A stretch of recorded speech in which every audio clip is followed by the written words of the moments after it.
Ceci est un livre audio autogénéré par Google. Avant-propos. Martha Severo, Université de Paris-Ouest Nanterre-La Défense, Dicen-IDF.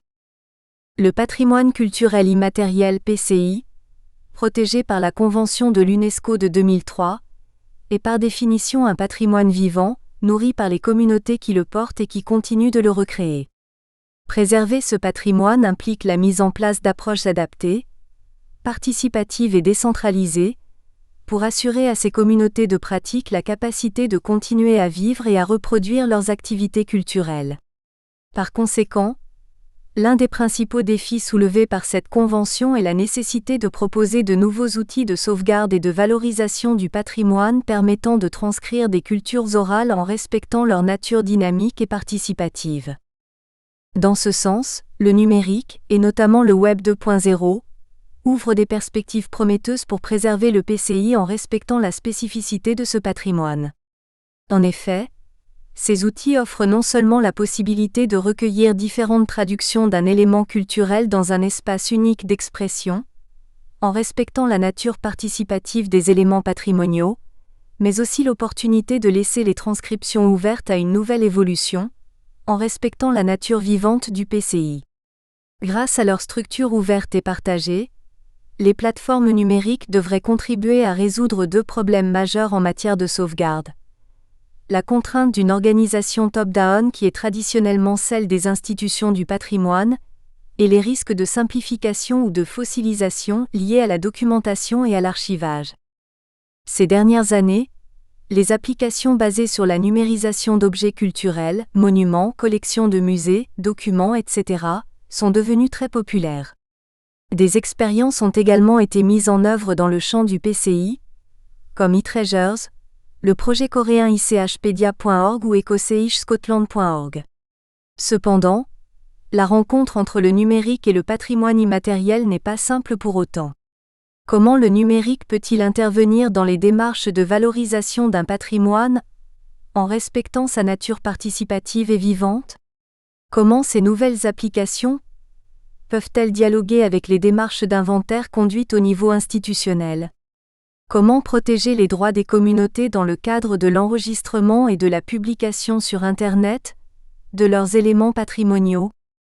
En considérant l'urgence de ces questions, le Centre français du patrimoine culturel immatériel, CFPCI, a décidé d'organiser 2 journées d'études sur le thème du PCI et du numérique les 8 et 9 septembre 2015 à Vitré.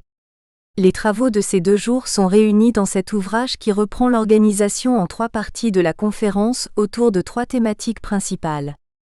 La première partie est dédiée aux enjeux théoriques concernant la transmission, la valorisation et la médiation du patrimoine immatériel à travers le numérique. Milad Doueilly y reprend sa définition de l'humanisme numérique et se concentre sur les relations entre ce concept et ceux de matériel et d'immatériel. En particulier, l'auteur montre comment le numérique est caractérisé par une nouvelle forme de matérialité. Ensuite, Hugues Sicard présente les interconnexions entre la Convention de 2003 et les nouvelles technologies du point de vue de l'UNESCO. Les 2 chapitres suivants de cette première partie entrent au cœur du sujet, en interrogeant les usages du numérique des acteurs du PCI. D'une part, le texte de Martha Severo et Francesca Cominelli attire l'attention sur les enjeux de participation. D'autre part, celui de Jean-Pierre Dalbera, Sylvaine Leblond-Martin et Renan Mouren privilégie une approche des dynamiques de médiation rendues possibles par le numérique, notamment dans le champ musical. La deuxième partie interroge les enjeux éthiques et juridiques liés à l'emploi des nouvelles technologies pour la sauvegarde et la valorisation du PCI. En effet, ces dernières années, plusieurs questions liées aux droits des communautés de pratique ont été soulevées. La protection de ces droits devient encore plus complexe avec l'entrée en scène du numérique, qui alimente lui-même de nombreux débats. Dans cet ouvrage, le texte de Anne-Laure Sterrin montre très clairement l'impossibilité d'appliquer les catégories de protection juridique aux différents types d'éléments du PCI. En même temps, elle relativise le risque juridique lié à un patrimoine qui nécessite d'être diffusé pour garantir sa transmission de génération en génération. En revanche, du point de vue de l'éthique, les questions semblent bien plus délicates et complexes. Véronique Ginouves propose ainsi son expérience dans la gestion des aspects éthiques, dans le cadre de l'archivage et de la diffusion du matériel audiovisuel de la phonothèque de la Maison méditerranéenne des sciences de l'homme à Aix-en-Provence. Shinag Pietrobruno, pour sa part, se concentre sur le cas de la diffusion des vidéos concernant des pratiques du PCI sur YouTube, en montrant clairement les risques que cela peut avoir pour les communautés. En conclusion de cette deuxième partie, le texte de Valérie Schaffer, Francesca Musiani et Marguerite Borelli propose une relecture novatrice du patrimoine culturel immatériel à travers le concept de patrimoine numérique natif. Dans la troisième et dernière partie, les acteurs du PCI, et les chercheurs travaillant en contact direct avec eux, prennent la parole en présentant des cas concrets où les nouvelles technologies se sont imposées soit comme le support de documentation et d'archivage du patrimoine le plus fiable et le meilleur, soit comme des solutions novatrices pour faciliter l'engagement des communautés dans la définition de leur patrimoine. Quant à l'usage du numérique pour la documentation, Nolwenn Blanchard, chargée de l'audiovisuel et des ressources au CFPCI, revient sur le récent partenariat entre le CFPCI et l'Institut culturel de Google pour numériser en 3D et rendre disponible en ligne une partie des fonds de la Maison des cultures du monde conservés à Vitré. De la même manière, le texte de Francesca Dagnino et Francesca Pozzi décrit les premiers résultats du projet européen e-Treasures qui vise à construire de nouvelles modalités de documentation participative du patrimoine culturel immatériel à travers des solutions technologiques très avancées d'enregistrement des mouvements et des sons. Dans cette partie, on retrouve également les témoignages d'Alison McCleary et Alistair McCleary qui ont lancé en Écosse une des premières expérimentations d'inventaire numérique participatif du PCI. Leur texte est complémentaire de celui de Joanne Orr et Sarah Thomas, qui s'occupent aujourd'hui de la gestion du wiki écossais dans le cadre institutionnel de Museums Galleries Scotland. Le modèle de gestion collaborative a été repris en France avec le projet PCI Lab, qui est présenté ici par Jean-Jacques Casteret et Mélanie Larcher. L'équipe de l'Ethnopole INOC Aquitaine, quant à elle, travaille, depuis quelques années, à la création de pages Wikipédia correspondant aux fiches de l'inventaire français du PCI et à leur accessibilité sur le site www.pcilab.fr grâce aux solutions technologiques offertes par le web sémantique. Les communications résumées ici permettent d'aborder le sujet du rapport entre le numérique et le PCI, à travers à la fois de nombreux points de vue d'acteurs et de chercheurs, et les perspectives de différentes disciplines. Cependant, il est possible d'identifier quelques questions transversales aux différents chapitres. La première question est celle du rapport avec la mémoire et par conséquent avec l'oubli. Si on se réfère aux différentes expériences concrètes présentées, on remarque que la mémoire est un objectif central pour la majorité des applications. Cela est le cas des projets d'inventaire comme le PCI Lab ou le Wiki écossais, mais aussi d'expériences moins structurées comme celle de musicologie présentée par Jean-Pierre Dalbera, Sylvaine Leblond-Martin et Renan Maurenne.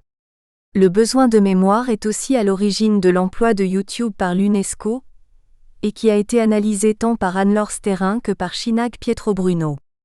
Évidemment, cette nécessité de la mémoire fait aussi émerger la question du risque de l'hypermémoire, ou de l'oubli, pour le dire avec les mots de Milad Douei, c'est-à-dire au-delà de ce qu'est l'expérience humaine de la mémoire. En effet, la question de la mémoire apparaît non seulement comme centrale, mais surtout comme critique, dans le cas du PCI. La mémoire du numérique peut engendrer des risques de standardisation et de discrétisation du patrimoine qui ont été soulevés à plusieurs reprises. Penser au risque de standardisation permet d'aborder une deuxième question transversale qui dépasse, dans ce cas, les discussions de ces journées d'études. C'est ce qu'on pourrait appeler le sentiment paradoxal qui émerge vis-à-vis du numérique, quand il entre en contact avec le patrimoine. On a souvent un sentiment de danger, on voit même parfois des dangers très concrets comme par exemple le droit à l'image, le droit d'auteur, le droit des communautés, etc. Anne-Laure Sterrin expose notamment ses doutes sur ces dangers. Mais il semble qu'il y ait aussi un sens du danger plus général. Doit-on vraiment garder la mémoire du PCI à travers le numérique ? Jusqu'à quel point ? Les archives sont-elles les bons outils ? Et le cas échéant, comment peuvent-elles être construites pour être participatives ? Ces peurs nous permettent d'introduire un troisième aspect qui a été interrogé à plusieurs reprises. Le rapport entre matériel et immatériel. On pourrait dire que, à partir du texte de Milad Doueilly et pour l'ensemble de l'ouvrage, la matérialité devient le trait d'union entre numérique et PCI. Le numérique est profondément matériel quant à la centralité du code, le rapport avec l'espace, etc. Jean-Pierre d'Albera, lors de la conférence, a aussi mentionné la question de la pérennisation. Il semble alors que tous les soucis techniques liés à la non-pérennité des supports permettent une fois encore de mettre l'accent sur la matérialité du numérique. Et de la même manière, les problèmes de pérennisation des sites web et le changement continu d'Internet, qui rendent intéressantes des techniques comme la cartographie du web et les archives du web, permettent là aussi de rappeler la nature profondément matérielle du numérique. Enfin, cela permet également de mettre l'accent sur la matérialité du patrimoine culturel immatériel. La matérialité du PCI passe sûrement par le concept de communauté qui à la fois produit les éléments et transmet les pratiques aux nouvelles générations. En effet, tant dans ces chapitres que lors des journées d'études, ce concept reste le point le plus problématique. Comme Christian Autin l'a rappelé lors du séminaire, l'UNESCO ne définit pas de manière précise le concept de communauté et il laisse cette question aux États. Du point de vue pratique, ce problème est souvent contourné en fournissant des définitions de la communauté variables en fonction de l'élément considéré. Cependant, quand on utilise des outils numériques pour la conservation du PCI, le problème devient encore plus complexe. Qui est la communauté qui contribue au web participatif ? Si on prend l'exemple du wiki écossais, la communauté qui contribue à la définition d'un élément décrit dans le wiki correspond-elle à la communauté de pratique de l'élément décrit ? Comment peut-on gérer des problèmes comme la fracture numérique ou la fracture générationnelle dans les applications numériques du PCI ?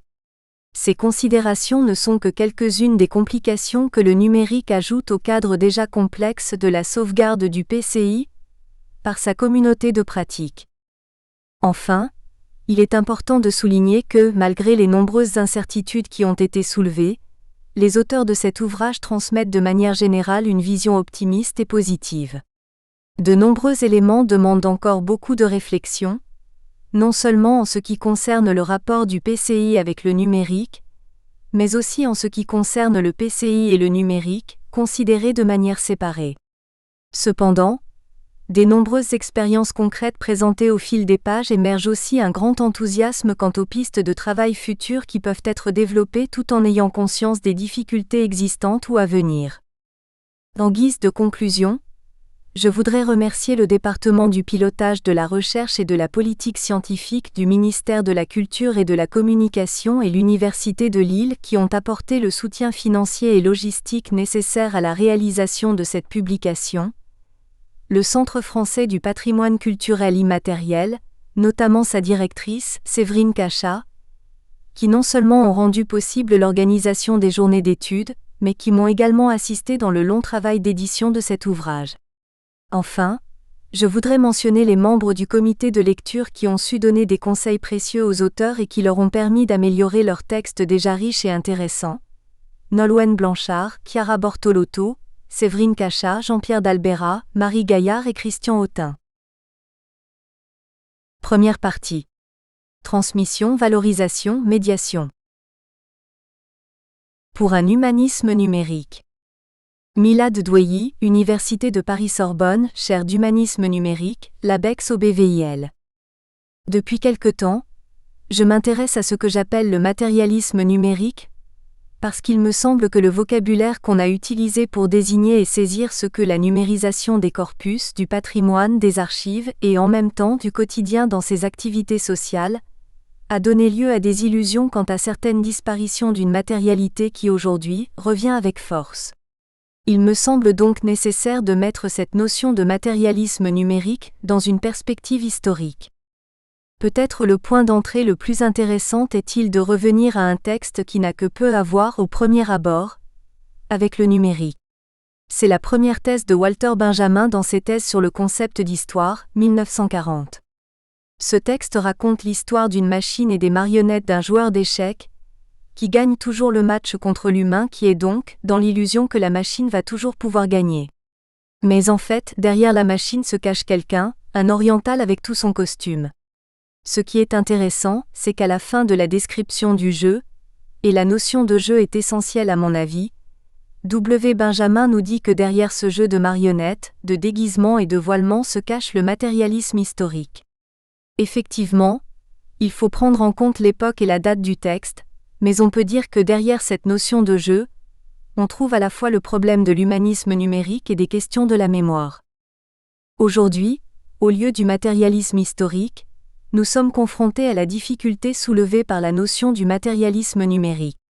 Pour en donner une première illustration, revenons sur un texte fondateur, qui est peut-être le texte fondateur de l'informatique, celui d'Alan Turing, Computing Machinery and Intelligence, 1950. Cet article a été publié dans une revue de philosophie, et non pas dans une revue de mathématiques ou de sciences, et le mot intelligence n'apparaît que dans le titre de l'article car l'intelligence, en fait, ne l'intéresse ni de près ni de loin. En lisant le texte, on s'aperçoit que ce qui intéresse Turing et ce qui nous intéresse ici aussi, ce sont les thinking machines ou machines pensantes en français. Ce texte est le premier à formuler ce qu'on a appelé plus tard la machine de Turing, construite selon le modèle de l'imitation sociale. Ce n'est pas un jeu de stratégie, ce n'est pas un jeu d'échecs, ce n'est pas un jeu de calcul, mais c'est un jeu social. La configuration mise en place par Turing était la suivante. Il y a 3 acteurs ou 3 joueurs, A, B et C, un homme, une femme et une machine. Le jeu se joue dans les échanges et les dialogues entre les uns et les autres. La fin du jeu se situe au moment où, lorsqu'on substitue la machine à l'un des 2 interlocuteurs humains, la machine va pouvoir deviner, avec le moins d'erreurs possible, le genre de son interlocuteur. Cela peut paraître simple, mais c'est tout à fait essentiel parce que, au premier moment de la fondation de la première machine informatique, on a déjà quelque chose qui relève de la sociabilité, du dialogue, de la conversation et surtout, de l'interprétation de protocoles et de codes qui sont d'ordre social, et non pas de l'ordre du calcul strictement parlant. Ce texte est important parce qu'il nous permet de décliner l'évolution de l'environnement informatique et de l'environnement numérique, autour de certains moments qui ont été marqués par la notion de jeu. En effet, au moment où Alan Turing publiait son article, 2 textes importants de John von Neumann ont aussi été publiés. Le premier est un texte célèbre pour les informaticiens. Il s'agit de The Computer and the Brain, 1958, qui propose des hypothèses plus ou moins similaires, mais une conclusion tout à fait essentielle, même si elle a été souvent ignorée. Selon von Neumann, on peut arriver avec l'évolution technique et la construction matérielle des ordinateurs et de l'informatique, à reproduire des résultats qui sont presque identiques à ceux de la pensée humaine, c'est-à-dire non seulement de l'ordre du calcul, mais aussi de l'ordre de l'interprétation du milieu, de l'environnement et de la sociabilité. Néanmoins, il ne faut pas se laisser convaincre que, en arrivant à ces résultats du même ordre, on a réussi à reproduire le fonctionnement du cerveau humain. En effet, John von Neumann est alors conscient de la différence entre la procédure par le calcul et la procédure de la spécificité humaine. Ainsi, bien que von Neumann n'ait pas été un humaniste, c'était un très grand mathématicien et physicien, il avait malgré tout la conscience tout à fait essentielle de devoir penser le passage entre les résultats du calcul et la ressemblance avec les résultats de la pensée humaine comme un short-code. Dans la même période, John von Neumann a publié, avec son collègue Oskar Morgenstern, le grand livre sur la théorie des jeux 1944. Il s'agit là d'un autre modèle qui est aujourd'hui encore très important dans la construction algorithmique, et qui est basé sur le choix rationnel et sur le calcul par des formes de rationalité. Il est aussi intéressant de revenir à la manière dont l'auteur a commencé, très tôt dans sa carrière, alors qu'il était assistant de mathématiques en Allemagne, à penser cet autre modèle. C'était alors un grand joueur de poker, extrêmement intelligent, mais qui perdait tout le temps.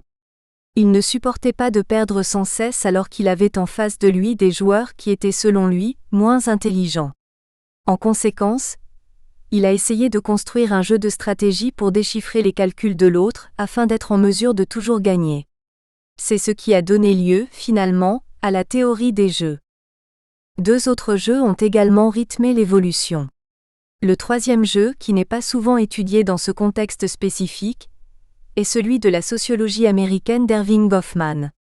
On a souvent oublié que Goffman, dans sa thèse sur le milieu professionnel et la construction de soi, et dans toutes les métaphores théâtrales qu'il a mises en place, parle très tôt, et il y reviendra sans cesse dans toute son œuvre, du jeu de la circulation de l'information et de la manière dont la construction de l'identité sociale se fait avec cette circulation du jeu. Enfin, le quatrième jeu est celui de Norbert Wiener, le père de la cybernétique. Au-delà des introductions et des préfaces des œuvres de Wiener, c'est finalement dans les 10 dernières pages de la deuxième édition revue et corrigée de la cybernétique que vous trouverez une question tout à fait fondamentale aujourd'hui et qui est double. La première, c'est le statut du hasard dans l'informatique et dans la théorie de l'information. Pour essayer de réfléchir à cette question, il revient à quelque chose d'assez ancien et de très théologique, et il n'est pas inutile de se rappeler ici que Norbert Wiener était un enfant prodige qui a fait 2 thèses en mathématiques comme en philosophie. Ainsi, dans une discussion technique, il revient sur des débats entre saint Augustin et les manichéens pour essayer de voir quel est le statut du créateur vis-à-vis de ses rapports et de ses liens avec la création, et quel rôle peut jouer le hasard dans la construction de l'écart qui se met en place entre l'un et l'autre. En effet, une des questions qui a toujours intéressé et même hanté l'œuvre de Wiener, notamment dans son livre God and Golem Inc., 1964, est celle des liens qui peuvent ou doivent exister entre l'autonomisation et l'autonomie. C'est quelque chose qui demeure déterminant, et on voit ici que c'est le jeu du hasard qui se met en place pour essayer de donner un fond à cette réflexion. Avant d'aborder la question de la spécificité quant à l'informatique et le numérique par rapport à l'autonomie, commençons par faire une distinction, purement opérationnelle et qui n'est pas absolue entre informatique et numérique, pour essayer de comprendre une certaine évolution et en même temps, les orientations actuelles de ce qu'on a appelé le numérique. Tout d'abord, l'informatique est une science assez particulière qui a une histoire relativement récente et qui a commencé comme une branche des mathématiques. Puis, elle s'est assez vite et assez fortement autonomisée. Elle est une des rares sciences, à part la chimie, à être tôt devenue une industrie. Cette dimension industrielle est aujourd'hui très puissante, que ce soit avec les GAFA, GAFAM, etc., ou bien dans l'infrastructure elle-même. Le numérique, en revanche, relève d'une dimension socioculturelle, qui est associée à, qui est autorisée à et qui a la puissance de modifier en partie l'environnement informatique lui-même. C'est cette dynamique entre informatique et numérique qui peut nous permettre de sonder quelques-unes des questions qui peuvent être pertinentes dans le cadre d'une réflexion autour du patrimoine culturel immatériel. Pour ce faire, je vais insister sur 2 éléments. En premier lieu, il me semble qu'on a accepté trop vite peut-être une certaine orientation qui habite à la fois l'informatique et le numérique, et qui est une sorte de quête d'absolu associée à la mémoire. On a tendance à vouloir tout stocker, tout archiver, tout mémoriser. Cela s'observe dans le discours, qu'il soit de l'ordre du marketing ou bien de l'ordre même philosophique ou épistémologique, associé à une certaine interprétation de l'informatique, qui a une certaine capacité qui ne cesse de croître et qui va nous permettre d'accueillir à la fois le patrimoine, les archives et le natif numérique. Mais selon moi, cette tendance à l'absolu pose des problèmes parce qu'elle mène à une confusion entre la mémoire du réseau, entre la mémoire matérielle, informatique et numérique, et la mémoire humaine. Il me semble qu'il est essentiel d'étudier cette confusion, parce qu'elle a des conséquences à la fois politiques et éthiques qui sont tout à fait importantes. Tout d'abord, la mémoire informatique est marquée par quelque chose qui est l'oubli de l'oubli. L'informatique a une incapacité de penser l'oubli. L'oubli est une faille technique, une perte, la disparition d'un disque dur ou d'un serveur, un accident technique. Il n'y a pas une certaine manière de penser l'oubli, ou que l'oubli serait déterminant de l'humain. Il y a là une opportunité de problématiser la manière dont on conçoit et construit les environnements qui vont accueillir le patrimoine, qu'il soit matériel ou immatériel, dans cette fonction, dans ce rapport. C'est dans ce sens-là, il me semble, que le numérique modifie radicalement notre rapport avec la mémoire, par le biais de la modification du statut de l'oubli dans les sociétés humaines. En second lieu, il y a un autre point associé à l'idée d'une dimension absolue de la mémoire. Il y a ici de nombreuses références, dont par exemple Total Recall 2010. Il s'agit là de penser une certaine promesse de tout avoir, à cause de disponibilité et d'accès de plus en plus importants. Mais il s'agit aussi de voir comment le statut de la machine informatique a évolué, pour correspondre à une certaine matérialisation de plus en plus puissante et de plus en plus humanisée. Il est tout à fait intéressant de faire l'histoire de cette évolution, parce qu'elle est extrêmement éloquente quant au rapport entre la mémoire, l'oubli et l'informatique. Si on en fait un parcours assez rapide, il faut commencer par dire que la machine, au début, apprend à écrire. On a un terminal, on tape quelque chose et il y a, ou non, une réponse. Il est nécessaire ici, de se rappeler que dans les premiers environnements numériques, quand la machine répondait positivement, il n'y avait rien, elle était silencieuse. Quand il y avait sur la ligne de commande une réponse, c'est qu'il y avait un problème. C'est tout à fait essentiel. Puis, on a évolué. La machine a accédé à la voix, elle a pu parler. Et ainsi de suite. Finalement, aujourd'hui, elle commence à s'incarner dans des corps, que ce soit dans des robots ou dans d'autres formes qui se rapprochent plus ou moins de l'humain. Il me semble qu'il y a là quelque chose d'assez intéressant sur l'anthropomorphisme qui revient sans cesse, avec le discours qui nous associe à la constitution de cette matérialité informatique qui s'insère dans le quotidien d'une manière de plus en plus puissante. Pour entrer dans le détail, j'aimerais rappeler ici l'ouverture du film d'Alain Resnais, Toute la mémoire du monde. Le film est consacré à la Bibliothèque nationale à la fin des années 1950. Durant le début du film, on suit l'arrivée d'un camion et des personnes qui livrent quelques livres pour le dépôt légal. On suit ainsi, au fur et à mesure, la vie d'un document imprimé tel qu'il est accueilli, documenté, stocké, archivé, et comment tout cela se constitue. Ce que Resnais nous dit est que cette institution qui est vouée, consacrée à la mémoire est faite avec une intention absolutiste, universelle et globale, parce que les hommes ont cette faiblesse d'oublier. En conséquence, il faut remédier à cet oubli en essayant d'archiver au fur et à mesure, autant que possible, tout ce qui est imprimé, tout ce qui est de l'ordre de la production humaine, et qui peut être dans une certaine forme matérielle ou immatérielle, pour l'accueillir et la préserver. Dans ce contexte-là, la notion de la possibilité de l'oubli a été conçue comme une certaine faille. Selon moi, elle est plutôt le contraire, c'est-à-dire que ce qui détermine et définit l'humain, c'est en effet sa capacité d'oublier. Parce que sans l'oubli, l'humain, pour reprendre les thèses philosophiques d'Aristote jusqu'à Nietzsche, devient un monstre.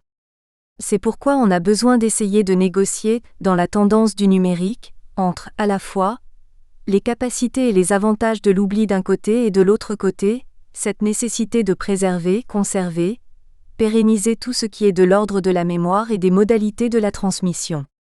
C'est dans ce cadre-là que j'ai essayé de développer cette notion d'humanisme numérique. Ce n'est pas seulement pour être provocateur, avec quelque chose qui peut sembler comme une contradiction, comme quelque chose qui est presque irrecevable. Mais c'est plutôt pour insister sur deux éléments. En premier lieu, j'ai été frappé en relisant certains textes, du XXe siècle en tout cas, par une certaine présence de la notion d'humanisme dans une réflexion sur le statut et le rôle joué par la technique dans la pensée occidentale. Prenons ici deux exemples frappants et différents. Le premier est celui de Claude Lévi-Strauss. On pourrait presque dire que dans un certain sens du terme, c'est le penseur le plus anti-humaniste du XXe siècle. Il est frappant de trouver dans son œuvre, depuis la fin des années 1940 jusqu'au inédit publié récemment, un retour incessant vers l'humanisme. Cela commence avec un rapport très révélateur qu'il a rédigé au début des années 1950 pour l'UNESCO qui lui avait demandé de mener une réflexion sur les rôles, le statut, les relations qui doivent exister entre, d'un côté, les sciences pures et dures et de l'autre côté, les sciences humaines et sociales. Le bilan est tout à fait remarquable et il est aussi intéressant de noter qu'il fut l'un des premiers en France à citer Wiener, von Neumann, Turing, etc. Pourtant, la conclusion est assez surprenante. Ainsi, Lévi-Strauss indique que, selon lui, l'Occident a été marqué dans son évolution, dans ses liens avec la technique, par trois moments déterminants et il nomme ces trois moments les trois humanismes. Le premier humanisme, c'est l'humanisme de la Renaissance et pour Lévi-Strauss, c'est l'humanisme aristocratique. Le second, c'est celui du XIXe siècle, il est à la fois bourgeois et exotique.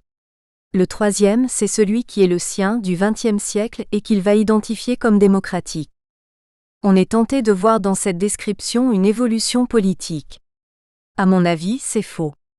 En revanche, ce qui est intéressant, c'est d'essayer de situer ces notions d'humanisme dans un cadre qui est en rapport avec le document et la technique. Ainsi, si on regarde du côté du premier humanisme, celui de la Renaissance, alors effectivement, il y a la découverte des textes classiques, la naissance de la méthode critique, tout le travail de la philologie. On peut ici prendre l'exemple, peut-être le plus représentatif, d'un texte comme celui de Lorenzo Valla, la donation de Constantin, donation de l'empereur Constantin qui avant son décès, aurait rédigé son testament pour transférer ses pouvoirs politiques à l'Église, ce qui a ensuite permis à l'Église de combiner à la fois le pouvoir spirituel et le pouvoir politique. En tant que philologue, Valla lit le texte grec et en conclut qu'il est faux. Ce qui est intéressant, c'est qu'avec ce changement et avec la méthode critique, on voit que la légitimité d'un texte n'est plus liée ni à son auteur, ni à sa chaîne de transmission, mais plutôt à l'énoncé de vérité qu'il contient. C'est ce déplacement, associé à une technique d'interprétation avec une certaine compétence linguistique, qui va modifier le statut du document. Pour le XIXe siècle, et je reprends ici en partie les analyses de Lévi-Strauss en y ajoutant mes propres remarques, avec la découverte des sociétés et des civilisations d'ailleurs, l'Occident ne pouvait plus se raconter son histoire comme il le faisait auparavant, parce qu'en découvrant des civilisations aussi voire plus anciennes, il a fallu se soumettre à la contrainte de la comparaison.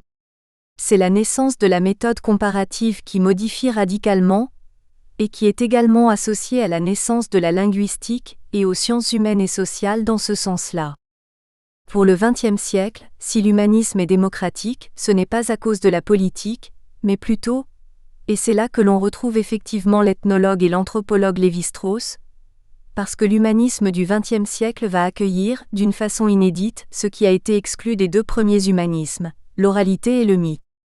En effet, ce retour de la voix, de l'oral, du mythe, de ce qui se raconte et qui n'est pas inscrit dans une certaine forme matérielle et qui est soumis à d'autres règles, va jouer un rôle tout à fait important. Dans cette évolution, on voit effectivement que le statut du document modifie radicalement le rapport avec des techniques multiples. Selon moi, le numérique nous invite, si on accepte cette périodisation avec toutes les difficultés qu'elle peut soulever, à formuler un quatrième humanisme qui sera celui de l'humanisme numérique. Tout d'abord parce que, en numérisant ce qui a été hérité dans toutes les formes qu'on connaît, on modifie radicalement le statut du document à cause des exigences, des spécificités de l'environnement numérique, que ce soit du côté technique, des formats, ou que ce soit d'autres aspects, des manières d'y accéder, des manières de lire, etc. Mais au-delà, cela nous permet de faire un détour pour essayer de penser de la même façon, comment certains aspects, fonctionnalités qui sont de l'ordre de l'immatériel sont revenus dans le monde numérique. Si on reprend en partie les thèses d'André Leroi-Gourhan, dans Le geste et la parole, 1964 à 1965, par exemple, sur les modalités et les liens qui peuvent exister entre la technique et le milieu, et surtout les gestes de l'extériorisation et leur rythmicité, il est tout à fait intéressant d'observer qu'au début, on avait un milieu numérique ou informatique qui était associé à la main et qui était d'une certaine manière de l'ordre de ce que J' appellerait la culture assise, de l'ordre de la chaise. Les machines étaient énormes. Je me rappelle par exemple très bien que j'ai commencé avec les mainframes et puis les cartes perforées, et on ne pouvait pas se promener pour composer quoi que ce soit. Au fur et à mesure, on a évolué. Dans cette évolution, on a accueilli toutes les fonctionnalités du corps. Cela a commencé avec la voix. Aujourd'hui on a le geste, le tactile, etc. Il me semble qu'avec cette dimension, ce qui s'est mis en place, c'est le retour du corps, et c'est cela qui est important. Pour illustrer l'intérêt de cette évolution, je me réfère souvent à un texte de sociologie ou d'ethnologie de Marcel Mauss. C'est un article d'une trentaine de pages intitulé « Les techniques du corps, 1934 ». Marcel Mauss arrive à New York pour sa première visite aux États-Unis, et comme d'autres grands intellectuels français qui sont allés à New York, il tombe malade. Dans son lit d'hôpital, il observe les infirmières américaines travailler dans le couloir et il est très frappé par le fait qu'il reconnaît la manière dont elles marchent. Il constate qu'elles marchent comme les Parisiennes sans avoir été un jour à Paris. Peut-être alors sont-ce les Parisiennes qui marchent comme les Américaines. Selon lui, un début d'explication à cette familiarité pourrait être qu'à cause du cinéma américain, il y a une modification du comportement et du statut du corps dans les civilisations. Peut-être existe-t-il alors un lien important entre la technique et la position du corps. Pour tester cette hypothèse, Marcel Mauss compare alors deux grandes civilisations. Une civilisation avec la chaise, la Chine, et une civilisation sans la chaise, l'Inde. À partir de là, il postule que la nature de la production des objets culturels et la manière de les transmettre sont associées de manière très intime au statut du corps dans la civilisation. Il me semble que dans la transformation du milieu numérique, qui a commencé comme une culture assise et qui est aujourd'hui, de plus en plus une culture mobile, il y a une transformation radicale qui se met en place. Ce que j'ai essayé de désigner par humanisme numérique, c'est précisément cette mutation et cette transformation, à la fois de l'héritage et de ce qui est en train de naître et de se produire actuellement d'une manière, comme on dit, native. Par ailleurs, dans un autre registre, on peut revenir à un texte du philosophe allemand Edmund Husserl. Il s'agit de la grande conférence du début des années 1930 sur la crise des humanités européennes. Ce texte, remarquable, tente de mettre en place une analyse de l'évolution de l'Occident vers la crise qui s'annonçait déjà dans les années 1930, en mettant en relief trois autres formes d'humanisme. En tant que philosophe, il commence par parler de la naissance de la raison philosophique en Grèce, c'est la première instance de cet humanisme. Le second va être le XVIIIe siècle, et là, il est tout à fait frappant que Lévi-Strauss, qui a consacré un temps important de son travail à Jean-Jacques Rousseau et au XVIIIe siècle, n'inclut pas le siècle des Lumières comme moment déterminant dans l'évolution de l'Occident. Pour en revenir à Husserl, le troisième humanisme est celui du XXe siècle. Le problème qui se pose alors, pour lui, est que le XVIIIe siècle est une catastrophe parce qu'on aurait des illusions sur la réception du siècle des Lumières, surtout quand on parle des encyclopédies dans la continuité de la tradition du siècle des Lumières. Là où sa réflexion me semble particulièrement intéressante et essentielle, c'est en effet sur les héritages conflictuels du siècle des Lumières. Il peut y avoir plusieurs raisons à cela. La notion d'auteur, la notion juridique, notamment dans ses applications économiques, mais aussi la notion du commun et du bien commun. Mais ce qui est tout aussi intéressant selon moi, c'est son observation selon laquelle dans cette évolution des humanismes, on est finalement arrivé à un moment où il y a un écart énorme entre les sciences qui sont celles de la précision et de la mesure d'un côté, et de l'autre côté des sciences qui sont celles de l'interprétation. Il me semble aujourd'hui que le numérique nous invite à réfléchir précisément à cette question-là. Tout d'abord parce que, avec tout ce qui est de l'ordre de l'informatique, on est dans une mesurabilité généralisée. Il est ainsi intéressant de noter que, malgré tout ce qu'on dit du qualitatif, on revient toujours à des formes de mesurabilité. La question qui se pose alors est: comment penser ce qu'est la mesure, surtout à l'ère de l'informatique et du numérique?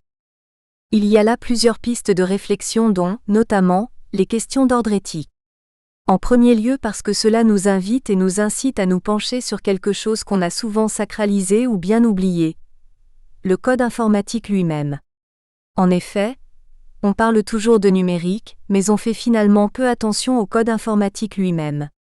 Pour penser le code informatique dans sa matérialité et dans sa spécificité, un retour vers des textes fondateurs ainsi que d'autres textes apparus au fur et à mesure de l'évolution de l'informatique semble nécessaire. Prenons ici deux références. La première, c'est Andries van Dam, l'un des plus grands informaticiens de son époque et le père probablement, de tout ce qui est notamment traitement de texte. Avant d'inventer le traitement de texte tel qu'on l'a connu, il a commencé par essayer de convaincre ses patrons de lui donner un peu d'argent pour fabriquer quelque chose qui s'appelle éditeur, Context Editor en anglais, et en 1965, il affirme que « It's a scholarly activity ». Il est tout à fait remarquable de voir que, dès cette époque, un informaticien voit la dimension lettrée dans la construction et la conception.